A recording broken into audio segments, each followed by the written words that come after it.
ce geste de toi viendra mon secours.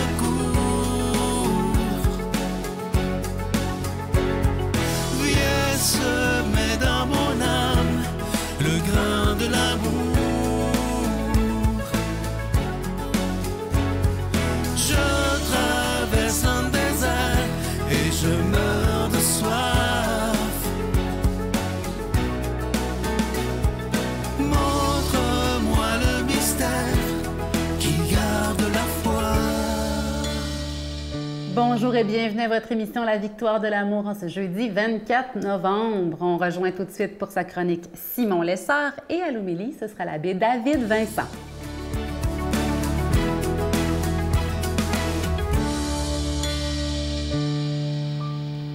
Bonjour tout le monde, alors on continue notre série ensemble de chroniques sur les vertus, ces 7 super pouvoirs pour réussir sa vie. Mais cette semaine, vous savez, c'est le Téléthon de la Victoire de l'amour. Alors je vous encourage à faire un don aujourd'hui même. Un don, c'est un acte de charité, c'est un acte de générosité. 2 grandes vertus humaines et chrétiennes, la générosité et la charité. Et puisque la vertu s'acquiert par la répétition d'actes bons, n'hésitez pas à faire plus d'un don, à répéter vos dons aujourd'hui ou tout au long de l'année pour la Victoire de l'amour. Merci au nom de toute notre équipe. La dernière fois, je vous ai parlé des vertus cardinales, la prudence, la justice, la tempérance et le courage. Et je vous ai dit que ce sont les vertus principales autour desquelles tournent toutes les autres vertus humaines. Et on va y revenir ensemble pour mieux les connaître chacune d'elles. Aujourd'hui, je vais vous parler un peu en général de ce qu'on appelle l'autre bloc de grandes vertus chrétiennes, les vertus théologales, un mot spécial. Théologal vient de théo en grec qui veut dire Dieu, tout simplement. Pourquoi? Parce que ces vertus nous mettent directement en lien, en connexion avec Dieu. La foi, qu'est-ce que c'est? C'est croire Dieu. L'espérance, espérer Dieu. La charité, aimer Dieu ou aimer comme Dieu toutes les créatures de Dieu. Donc les vertus théologales, foi, espérance et charité, sont le cœur de la vie chrétienne. Non seulement c'est le cœur de la vie chrétienne, mais c'est même elles qui font la prière. La prière, ce n'est rien d'autre que des actes de foi, d'espérance et de charité que l'on formule de différentes manières. Les psaumes sont remplis d'actes théologales. Voilà, d'actes de foi, d'espérance et de charité. C'est le cœur de la vie chrétienne, c'est ce qui fait qu'on est constamment en lien avec Dieu. On les appelle théologales pour au moins 3 raisons, j'y vais brièvement.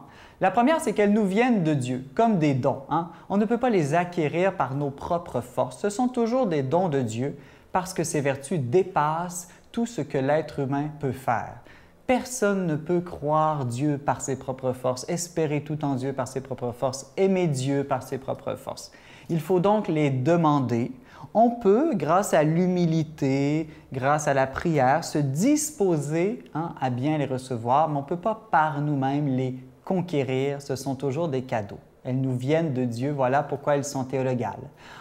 En plus de venir de Dieu, elles nous rendent à l'image de Dieu, leur nature, leur essence, ce qu'elles sont, leur définition, et ce sont des vertus divines. Par la foi, on connaît Dieu comme il se connaît lui-même. Par l'espérance, on désire comme Dieu désire, l'éternité, entre autres. Et par la charité, on aime comme Dieu s'aime lui-même et on aime, comme je vous disais tout à l'heure, tous les enfants de Dieu comme il les aime. Ce sont vraiment des actes qui nous rendent semblables à Dieu.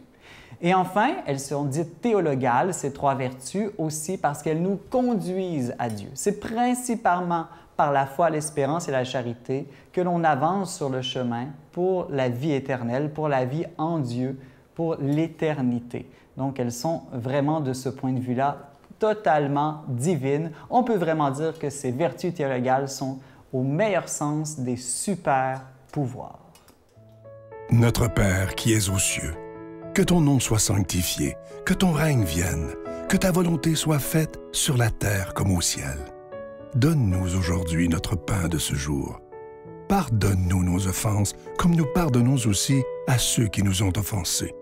Et ne nous laisse pas entrer en tentation, mais délivre-nous du mal, car c'est à toi qu'appartiennent le règne, la puissance et la gloire pour les siècles des siècles. Amen.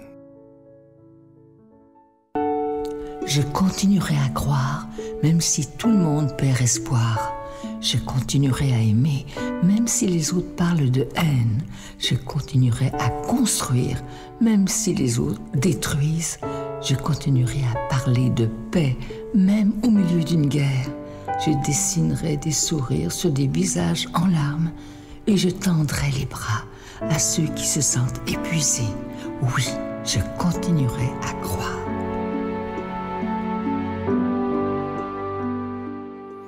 Je suis tellement content de vous parler de ces deux magnifiques cadeaux du mois. Si vous avez écouté le Téléthon dimanche dernier, vous avez vu, évidemment, l'Ange de Noël collection 2022. Je vous rappelle qu'il est en épinglette, il est en cristal orné de petits zircons et il est déjà béni. Je vous rappelle également ce magnifique cadeau du mois de décembre. Il s'agit de l'étoile de Bethléem qui est en pendentif, c'est en cristal. Ça vient avec la chaîne et c'est déjà béni également. Et comme c'est en acier inoxydable, la chaîne, ça ne ternira pas.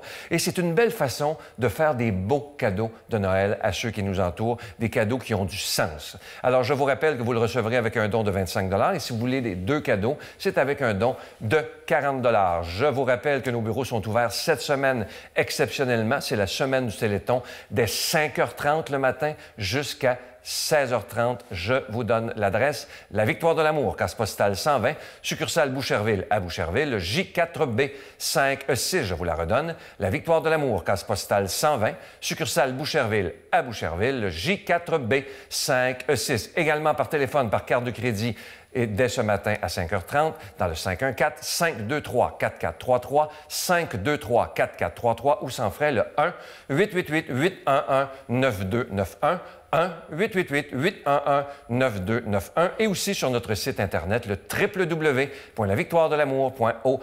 Alors, je vous rappelle les cadeaux du mois. Tout d'abord, l'Ange de Noël collection 2022. Il est absolument magnifique. Et cette magnifique étoile de Bethléem qui vient avec la chaîne en acier inoxydable, l'étoile étant cristal. Merci de tout cœur de votre grande générosité et de votre prière.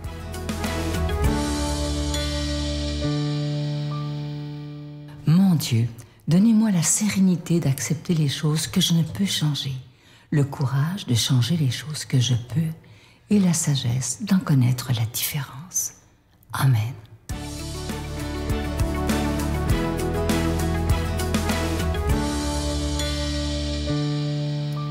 Plongeons dans la parole de Dieu et son beau message pour nous aujourd'hui.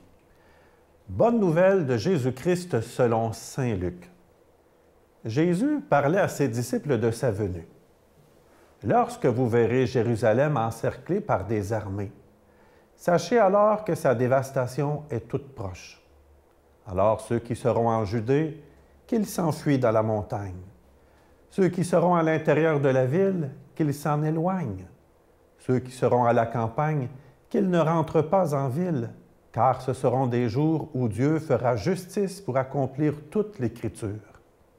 Malheureuses les femmes qui seront enceintes et celles qui allaiteront en ces jours-là, car il y aura une grande misère dans le pays, une grande colère contre ce peuple.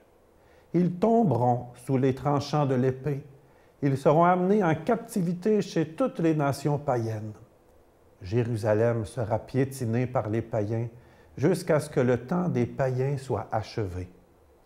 Il y aura des signes dans le soleil, la lune et les étoiles. Sur terre, les nations seront affolées par le fracas de la mer et de la tempête. Les hommes mourront de peur dans la crainte des malheurs arrivant sur le monde, car les puissances des cieux seront ébranlées. Alors, on verra le Fils de l'homme venir dans la nuée avec grande puissance et grande gloire. Quand ces événements commenceront, redressez-vous et relevez la tête, car votre rédemption approche.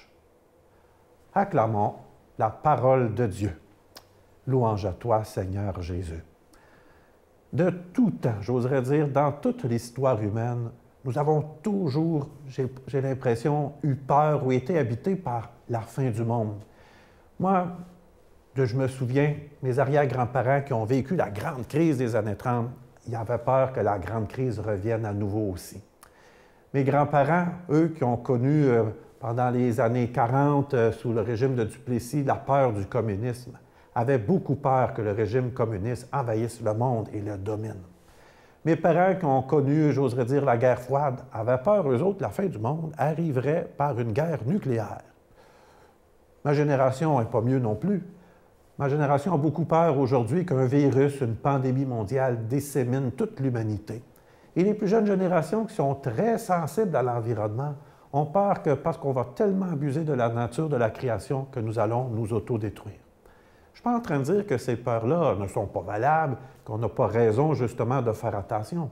Au contraire, il ne faut pas se mettre la tête dans le sable. Nous avons des grands défis aujourd'hui pour prendre soin de l'humanité, prendre soin de la création, prendre soin de notre planète et surtout prendre soin de notre prochain. Mais Jésus, dans l'Évangile, n'est pas là pour nous faire peur, malgré ce discours apocalyptique, dramatique, quasiment digne d'un grand film américain avec des effets spéciaux. Jésus ne veut pas nous impressionner et surtout déposer en nous la crainte. Il veut surtout, nous qui sommes disciples de Jésus-Christ, qui sommes des chrétiennes et des chrétiens, il veut surtout nous donner un message de ne pas désespérer, de ne pas perdre confiance, de continuer d'espérer que Jésus vient toujours au milieu de ce que nous vivons. Il s'agit simplement de regarder les nouvelles, de lire les journaux, pour se rendre compte que des situations difficiles dans le monde, il y en a toujours. Des catastrophes naturelles, des guerres, des famines, de la violence. Plus près de nous aussi, chez nous, nous avons des défis énormes aussi, que ce soit dans le domaine de la santé, de l'éducation, et parfois même c'est dans nos propres familles ou même personnellement. Nous pouvons vivre des épreuves, des défis, des souffrances qu'on peut parfois même vivre comme si c'était une fin du monde. La perte d'un emploi, la maladie qui arrive dans notre vie sans qu'on se soit préparé, un problème financier, un problème amoureux. On peut le vivre vraiment comme une fin du monde. Jésus n'est pas là non plus pour nous dire de faire semblant que tout va bien, mais il veut vraiment semer en nous cette grande confiance qui nous fait dire que Jésus vient toujours vers nous et qu'il est avec nous au cœur de ce que nous vivons.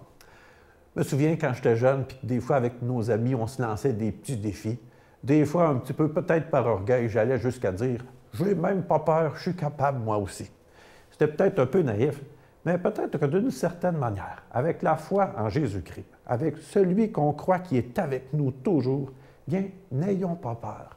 Jésus a passé toute sa vie justement à nous rappeler, justement de lui faire confiance et de ne pas avoir peur. C'est ce que l'ange dit à Marie. C'est ce que le pape Jean-Paul II nous a rappelé justement en plein milieu de la guerre froide, de ne pas avoir peur. Et aujourd'hui, à travers tout ce que l'on vit, de beau, de grand, mais aussi de plus difficile, qui vient nous déranger, nous ébranler, qui nous agace, qui nous frustre aussi, puis peut-être ça peut nous paraître comme une petite fin du monde, faisons confiance et remarquons surtout la présence du Seigneur qui jamais n'abandonne les siens. Jésus ne nous a jamais promis que ça serait facile, mais il nous a promis qu'il sera avec nous jusqu'à la fin des temps. Et moi, je te bénis, le Père, le Fils et le Saint-Esprit. Amen. Je vous salue Marie, pleine de grâce. Le Seigneur est avec vous. Vous êtes bénie entre toutes les femmes, et Jésus, le fruit de vos entrailles, est béni. Sainte Marie, Mère de Dieu, priez pour nous pécheurs, maintenant et à l'heure de notre mort. Amen.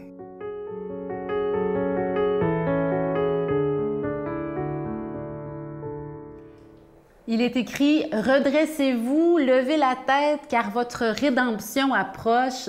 Pourquoi pas en profiter pour le vivre concrètement, se redresser, avoir une posture de gagnant, de victorieux.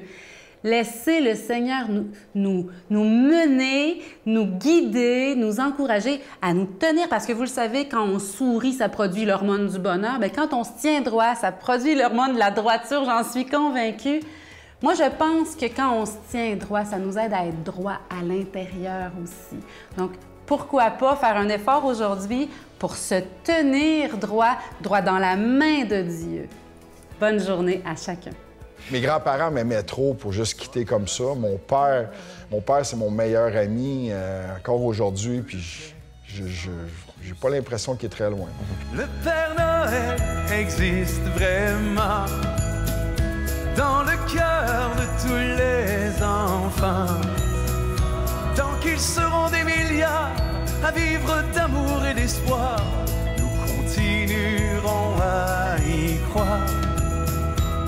Père Noël arrive ce soir.